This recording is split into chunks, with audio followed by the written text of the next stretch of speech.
You're listening to Legally Blissed Conversations. This podcast reclaims and rewrites the stories female attorneys have been told about how we should practice law, grow our businesses, treat our clients, treat ourselves, and craft our identities as female attorneys. We'll hear inspiring stories from current and former female attorneys, the ones who question the stories they've been told, the ones who aren't afraid to live boldly and step into their own power. We'll learn from women who define success on their terms. Through lighthearted and curious conversation, we'll unpack the challenges these inspiring female attorneys have already navigated. So join me on this journey. You'll be empowered and ready to rewrite a completely new story about what is possible for you. Hi there. I'd like to welcome everyone to Legally Blissed Conversations and a very warm welcome today to Francesca Witzburg. Francesca is an award-winning intellectual property attorney and brand protection expert, representing top businesses, entrepreneurs, brands, and celebrities in real life and the metaverse. Inspired by a love of culture and arts, she helps businesses monetize their intellectual property and stay protected and profitable with their current and forward-thinking business models, including NFTs and Web3. Francesca is currently a partner at the nationally ranked women-owned and led law firm Lotza & Lotza.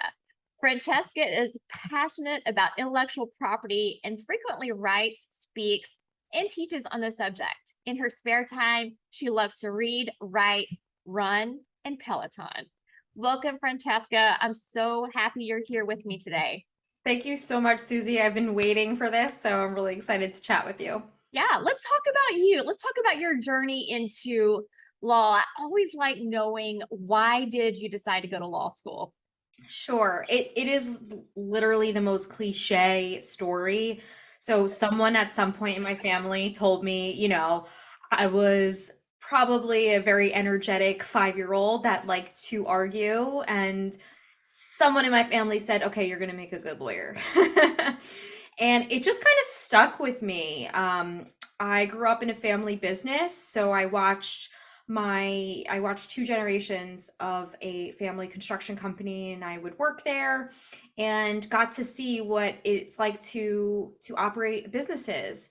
And when I went to college, I went to Villanova, I studied abroad, and I got this experience that made me realize that there is just this incredible, amazing world out there. And although I love to travel, I had this incredible opportunity to really study and pursue a career living next to one of the biggest cities in the world, that is New York City. So it's almost like I had to go somewhere far away to realize how lucky I was growing up in New Jersey, right outside of the city.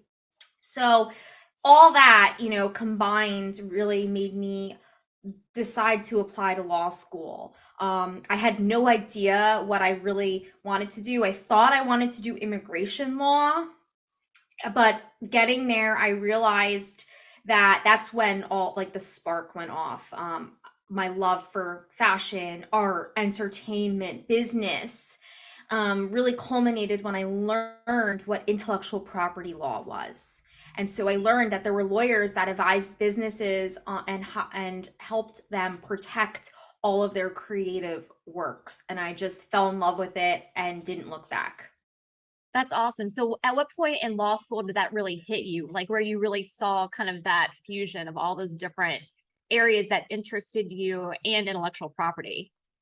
So I started taking some classes that were run by incredible professors, but really I would say the alumni network. It was so cool to go to an event and be sitting across the table with, I could just picture my eyes as like a young person hearing the stories of the entertainment lawyers that were going back and forth between New York and LA to represent clients, general counsels of global luxury fashion brands, and so much more. I realized that the law, intellectual property law, encompassed a variety of industries. And so that's really what I also loved about it was everyone has IP, whether you're a content creator or a Fortune 500 company or just a startup business. These are things that apply to pretty much everyone. Yeah. So you graduated from law school, and did you pretty quickly go into big law right after? I started at a boutique firm. So someone told me that, if you really want to be an expert and you really want to be a good lawyer, and it's the best advice. Um, Pick a skill, like work for a firm and just learn as much as you can about one area of the law so that you can become an expert in it. And there's different ways to do this. This is not for everyone. You could definitely go in-house right away, but for me, that advice shifted my experience. So I ended up working at an intellectual property boutique firm in Manhattan for a few years. And then I moved to a big law firm, having that experience. Um, and then from there, I moved as a partner to where I am today. So will you talk a little bit, just to kind of give people a fair warning about your experience in big law versus the boutique firm? Yes, yes. Okay, so I should say that I started at a boutique, I moved to Big Law, and now I'm back at a boutique. But my first experience was junior. I mean, like green baby lawyer, really uh didn't know anything. They took a gamble on me and they invested a lot of time, and I am grateful for that firm today. Then I moved to Big Law, and also they took a gamble on me too, and it was an incredible experience. I learned so much and got to work with some of the biggest global brands and celebrities, and got to do some really cool stuff with the team. So, and I'm very open about this. I talk about my burnout in Big Law. So, it was my dream job, truly. I mean, I loved the group, loved the firm, loved the practice. And unfortunately, what happened for me is that I ended up just really putting so much pressure on myself and overextending myself. And I hit burnout. I hit burnout in 2019, and I was desperate to find a way to kind of like reset my mind. If anyone's ever had burnout, it's awful. It's the worst. Like I was having panic attacks. And then I was also pregnant. And I gave birth to my son early in the middle of the pandemic, and that was the moment where I was like, okay, maybe I need a change in my life to really reset my priorities. And then I ended up going back to a boutique, but as a partner, and I did this strategically. I said I want the next move, I don't, I want the move to be a partner level, and so that I can work on my own and build my own book of business, which was terrifying, but that's pretty much, the my legal history. You have an entrepreneurial spirit, and it was likely handed down from you, from your family's construction. Like I can tell that that has inspired you. So I would love to know a little bit about your entrepreneurial spirit and how it guides you as a partner in your firm, and kind of how you run your day to day now compared to when you were a little bit more of a cog, like in a big law firm, because obviously your role is you're wearing a lot more hats. Definitely. But I will say, I want to encourage people, whether or not you have an entrepreneurial role eventually, whether you start your own business or you're a partner, or whatever it is, I like to encourage everyone to be entrepreneurial. I don't care if you're in corporate America and you are going to grind it out until you become an executive, you still have to have an entrepreneurial spirit. You are your brand. The business is important, but they are hiring you. And so your name, your reputation, the content that you're putting out, how you present yourself, your networking, all of that is super critical. So instead of just falling into falling into the same path that everyone fall that gets into, where you think you work for a company and you are that person, you are the company. It's especially for lawyers who are in big law, it encompasses you. You define yourself. I had a really hard experience breaking up with big law and like redefining myself, because for so long I defined myself by where I worked. I mean, think about the legal industry, Susie. We don't say what we do when we're introduced to people. We say, oh, I'm a lawyer.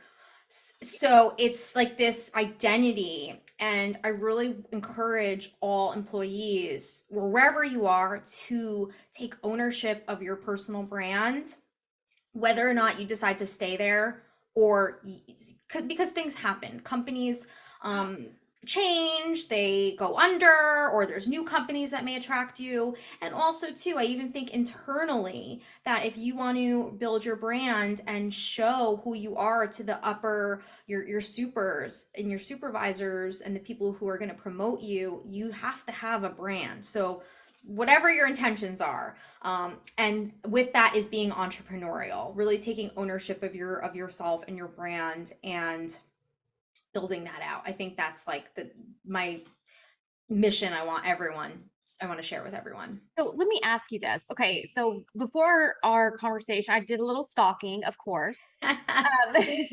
and I saw like you have your website, francescawitzburg.com. Okay, Yes, and then you also are part of your law firm website, Lotsa and Lotsa.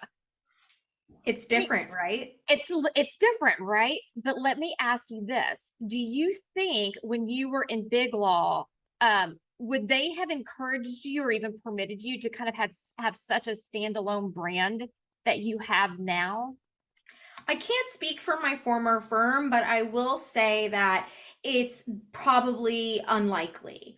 And I don't think it's just Big Law. I think it's companies in general. They get Sure. really nervous. I Yeah. mean, Yeah. I had I had a call with a fabulous and super smart young woman. She is a law student and she blew up on TikTok. She has like 500,000. That's half a million. Half a million Yeah. people follow her. And and she's interviewing at places that are telling her to delete the account. I'm like, what? That's advertising for your business. That's PR for your business. If like I'm hoping she comes and works for me and Yeah. we're gonna try to get her in as an intern. But like I saw that immediately and was like, that's a no-brainer. She's smart and she's out there and she's has that entrepreneurial spirit that I really admire, and I know that's what it requires right now in our world. So I came to the firm, and basically I don't even really know how it happened. I think I told her, the woman who runs the firm, Tina Loza, Mhm. um, I said, I have no clients. I but I have a great network and I have passion. And if you hire me, I will bring in business. Like we will figure it out. But the way that I need to do so is I need to build my own site.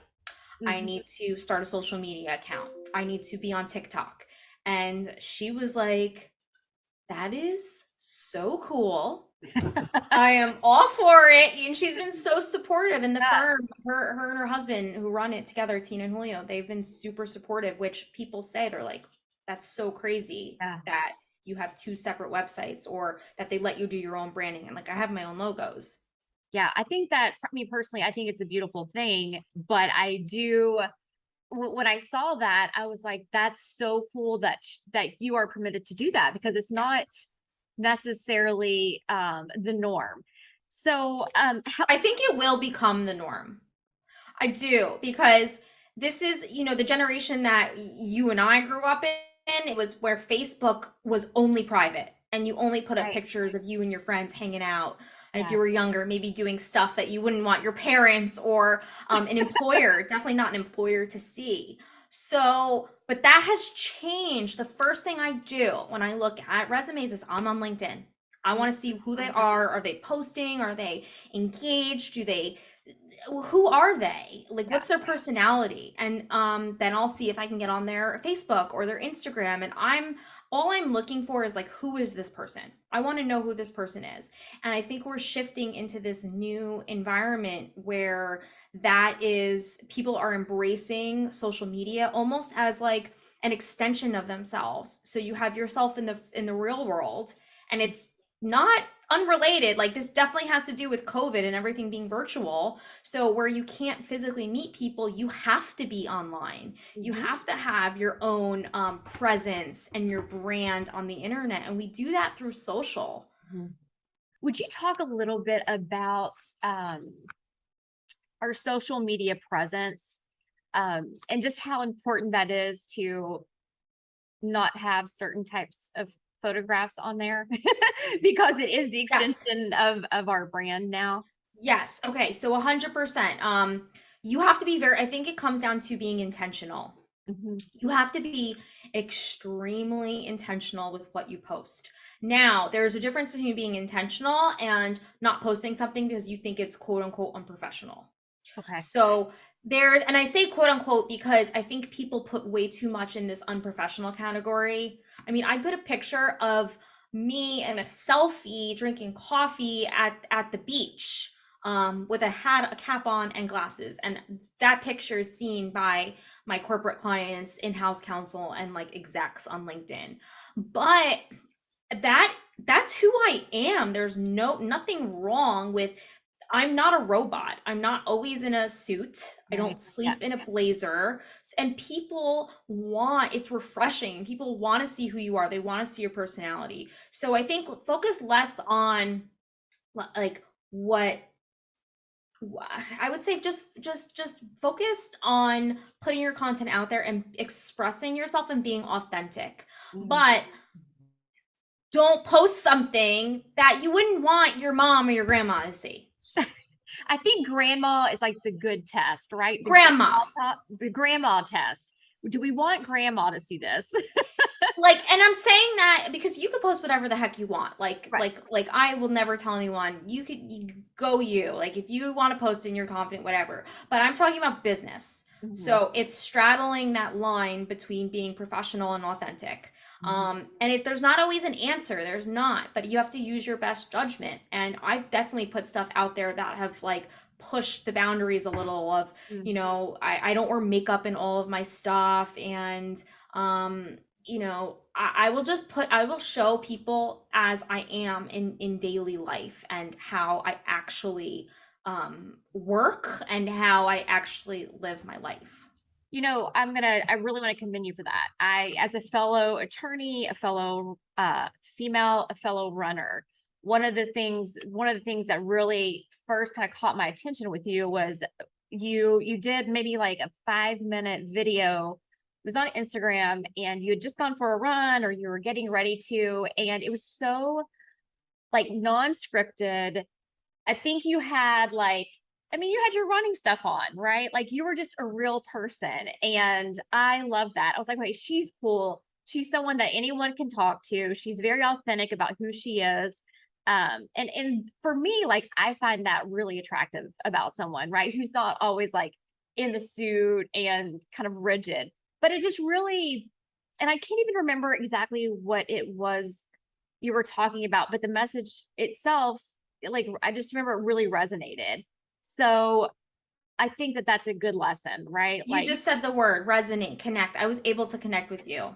I and by reading, like, because you said you did some stalking. Do you feel like you got to see a little bit of who I am? That's the point of these videos. Is and I'm in business. This is not a nonprofit. Like I am intentionally using it to help build my business. But what people think is you don't just skip and you say, "Oh, I need people to hire me." There's relationships that are built. You have to build relationships. You have to build, people need to know, like, and trust you before they hire you. And so when I think the fact that COVID shutting down everything and forcing me to use online as a way to reconnect with people or build new relationships, it just made it so obvious to me that this is the direction we're going in as a society. More and more things are going to be online, but this rules are still there. You have to build authentic relationships. And if I can do anything in my videos to help people show them who I am, that I am really good at my job, but also I'm a trustworthy person and I'm going to actually advise you to benefit you, then that's half the battle. And so by the time I have calls with people, they know who I am, they know my background. It's really just a matter of if they're ready to work with me or not. let's take a quick pause for a message from my sponsor, Prominent Practice. Are you thinking about a career transition from big law or partnership to a solo practice, selling your practice, or maybe you're launching a project unrelated to law? Whatever the reason for your transition, you'll need support along the way. Enter Prominent Practice, an executive consulting and marketing firm specializing in branding, positioning, and reputation management for transitioning attorneys. Founded by a female entrepreneur who spent a decade building smart digital platforms for thought leaders before pivoting to focus on high-end service providers who were preparing for successions, mergers, and acquisition events in their businesses. If you're thinking about making a big business move, don't risk losing the ability to leverage the reputation you've spent your career building. Let Prominent Practice be your guide. Visit prominentpractice.com/blissed for an exclusive introduction. Right. So I think that's fantastic advice. I'm curious, who or what inspires you? Oh, okay. So Gary Vee was definitely the person that, I mean, I will say it was my husband and my nanny at the time. My nanny is like, she was 22 years old and was telling me, you need to make a TikTok. You have to get on TikTok. And then my husband said, start with Instagram and also TikTok. And he made me listen to Gary Vee's book, Crushing It. So I listened to that September of 2020, where it was still really, COVID was here, people weren't going back in person, and it like the light bulb went off. I just realized that this is what I have to do if I want to build my brand and my business as quickly as possible. I have every single tool. It's all here. I don't even need to leave my house. I have all the tools in front of me. Isn't that fascinating? It's crazy. Yeah. And you've been able to do so. Let me ask you, that was the end of 2020. That was kind of when COVID was pretty, it was still around pretty aggressively. I think it spiked again during like in the summer and the fall. Yeah. And so over the past, 2020, well, I mean, technically, I guess the president came out and said something like the pandemic is over, and I'm doing air quotes right now. Yeah. So I don't even really know. I live in the country, so it's very different. My experience with COVID has been very different than many people. Oh, definitely. We were in New York City. I was in New York City and New Jersey. It was insane. Where people are on top of each other. I mean, you can't walk down the street and have a foot of space. That's impossible. So we got hit extremely hard, and people were sick, people were dying, people were stuck at home with their kids. It was just such a crazy time for so many people. And so instead of I also had my son 2 months early, but I really like surrounded myself and constantly was reading and listening to content that motivated me, and saw this as like, okay, this is the silver lining. You're stuck at home. You're going to put all your energy into building this. You're going to build your platform. You're going to build your business, and that's it. Stop watching the news. I don't watch the news anymore. Like I really got super intentional and focused on this. What has been the biggest thing that you've learned over the last year, having working with the firm that you're at now, as well as working really hard on building your own personal brand? Oh my gosh. You know what? It's relentless, grueling work every day. That's really, I would say, if you actually want to do this, if you want to build your brand, if you want to build your business and get clients, this isn't something where you email a couple people and you call it a day. There's like this dichotomy between what we see on Instagram, because people only put up the success. People aren't I'm not showing you, maybe I should show you the days where like I want to break and I want to Well, talk about yesterday. I mean, yesterday sounds like it was a grueling day. You're right. And I posted like, no, I'm over commuting. Yeah. So, and Well, that was yesterday amazing for I you. did That was my amazing. first, Yeah. oh, go ahead, Susie. Oh, I was gonna say that yesterday was a major commute for you, right? Like you commuted to a different city and back, what was like probably a 2-hour flight both ways, plus the travel to the airport, all of the things. So It was a lot. yeah. And here you are, and you're still like producing, right? You're still kicking and doing it. I mean, look what you've built. What was going on behind the scenes? I mean, what did it take for you to build this?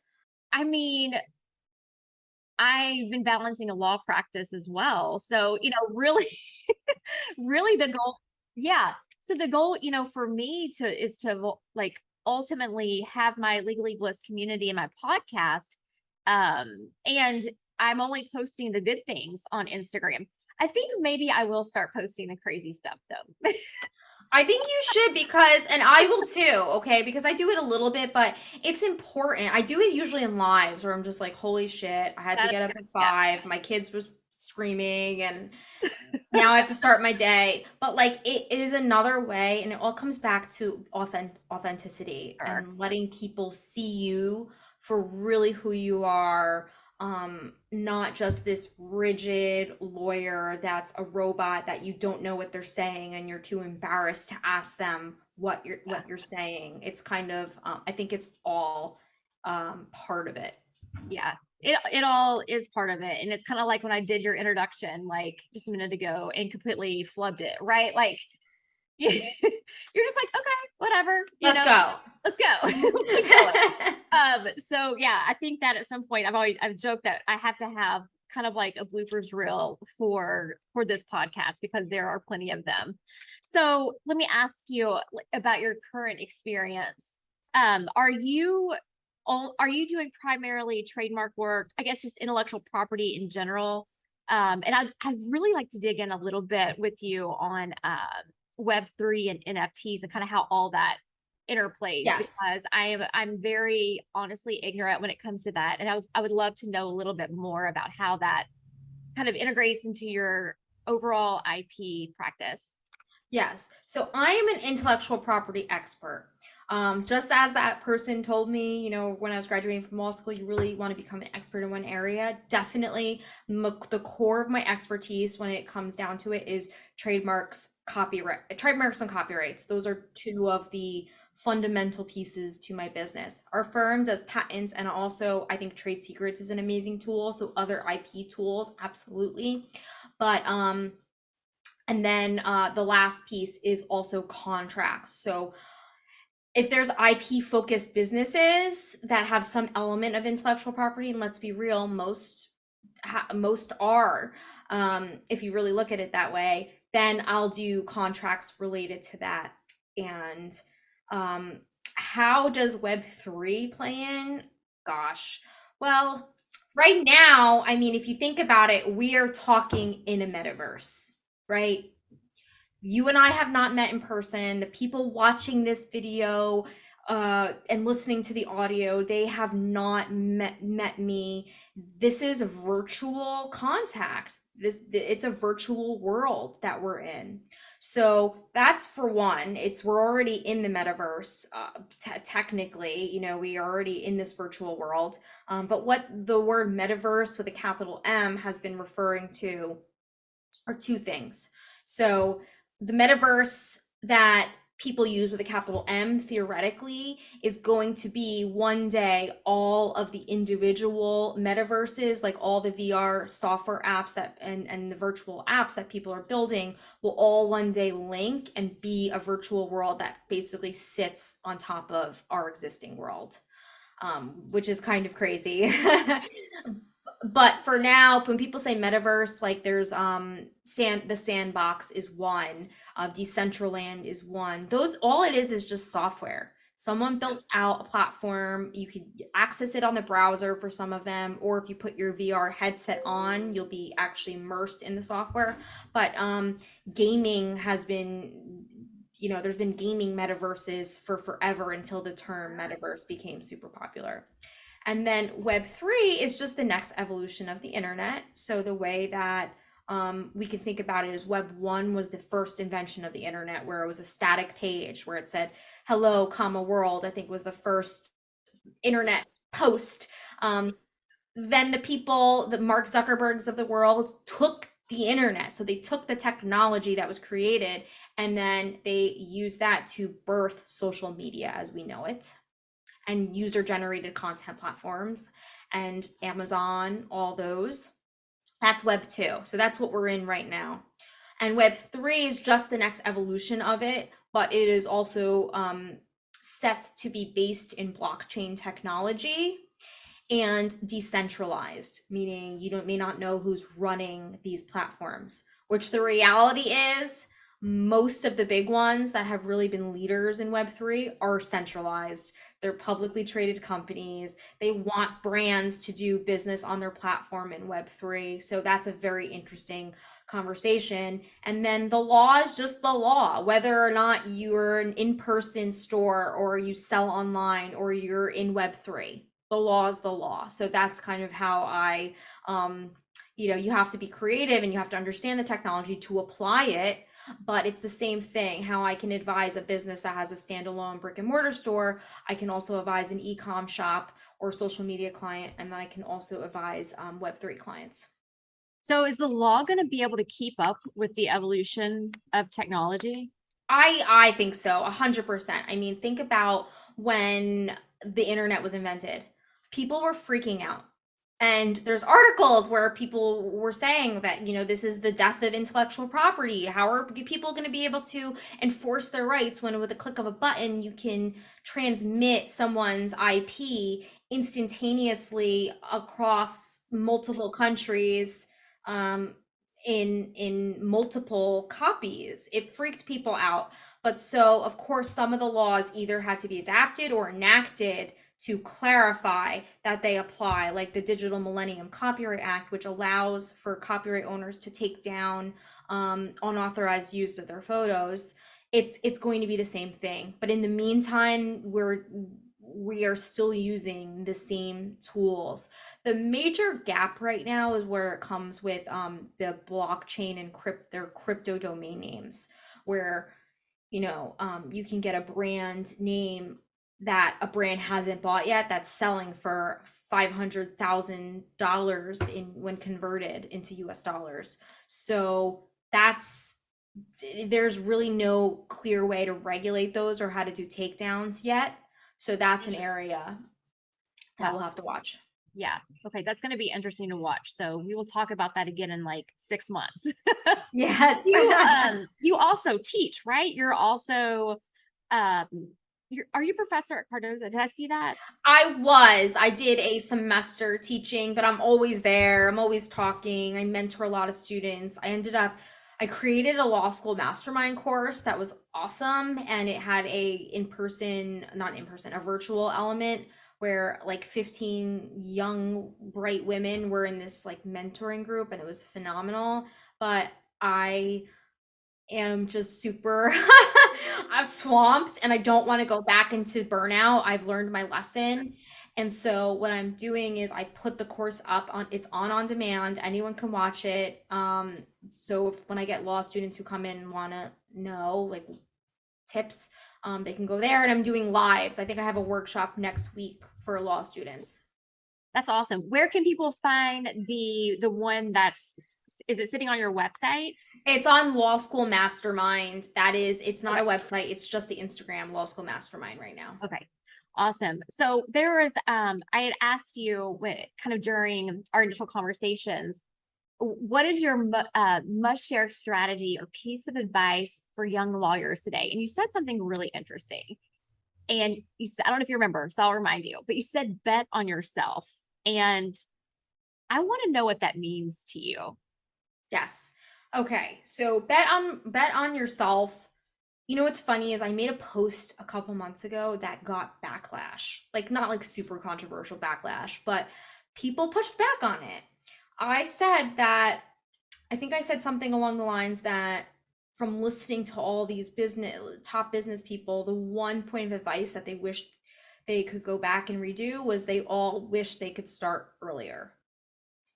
And people were no, this experience, I needed to go through this. I couldn't start my business 10 years ago. And I thought that was so interesting because I didn't interpret it that way. I didn't interpret it like, no, you had to start your business 10 years ago, even though you didn't learn or you didn't work under someone. What that means is just start living your life that you want to live. Start pursuing what actually makes you happy. And if it is this business goal that you have in mind, begin today. Don't wait and say, well, I'm going to do that in 5 years, or I'm going to do that when I'm ready, or when I have more money in the bank. That was the takeaway for me. And I think that totally relates back to the bet on yourself, where I was at a point where I had no clients. I was working for someone in big law, and I literally had to bet on myself. I was going from a salaried job to a non-salaried, where it was only whatever I brought in was my salary. And my husband turned to me and said, when we're thinking about it, I said, I don't know what to do. And he goes, well, do you believe in yourself? I said, yeah, I know I could do this. He's like, okay, well then let's bet on you, bet on yourself. Like, let's do it. So he gets credit for that. Yay, Mr. Francesca. Yeah. Adam, he's the best. We'll call him that. I love it when people, when I talk with women who speak highly of their husbands like that, right? Who say like, he was my biggest supporter or cheerleader, or he was the one that inspired me, because I think that's really cool. I think that sometimes, we give our, male counterparts kind of hell sometimes, or we complain or whatever. But I think it's so refreshing to hear women talk about their partners that way. So big props. Well, I have some news. It's official as of today. He was a mortgage banker, and he is not going to do mortgages anymore. He's going to be my full-time COO. Oh, cool.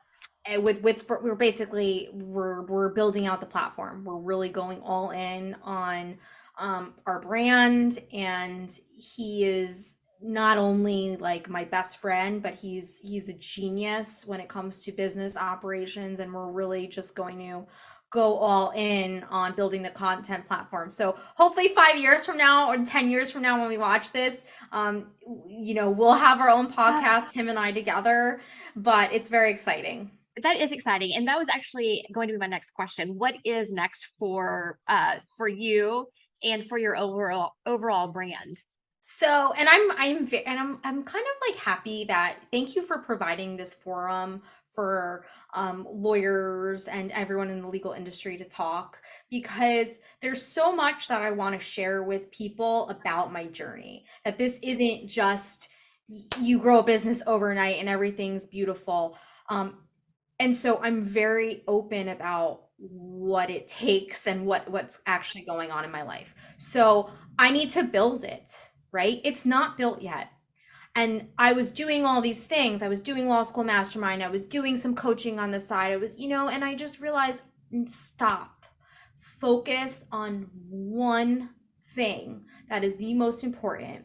And that is protecting businesses with intellectual property and contracts. I cannot tell you how many businesses are either getting sued or lose their rights, or have to get into litigation that are spending hundreds of thousands of dollars because they did not do these simple things, or because they didn't know.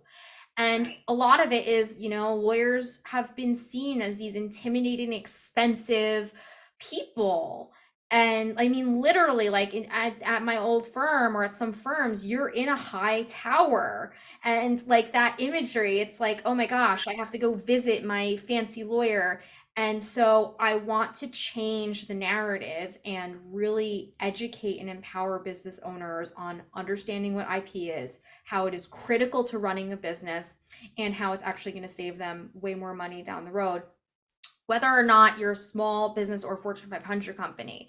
So that is my mission. We're going all in on that, building the business. And only once that is, I've scaled it, then hopefully my husband and I can really do what's next. That may be a podcast, that may be courses, and a course academy that we built out. It'll be funny watching this 5 years later to see what we actually do. Yeah, it will be. And I have a feeling that it will evolve in the next 6 months to a year, right? I mean, we're constantly evolving and kind of in a state of transformation. So it'll be fascinating to watch you. So let me ask, I know your time is valuable, Francesca, where can people find you? But I am, again, being intentional. We're going all in on Instagram and TikTok. So on Instagram, I'm the trademark attorney. That's easy. You got this, y'all. TikTok, I'm lawyer Francesca.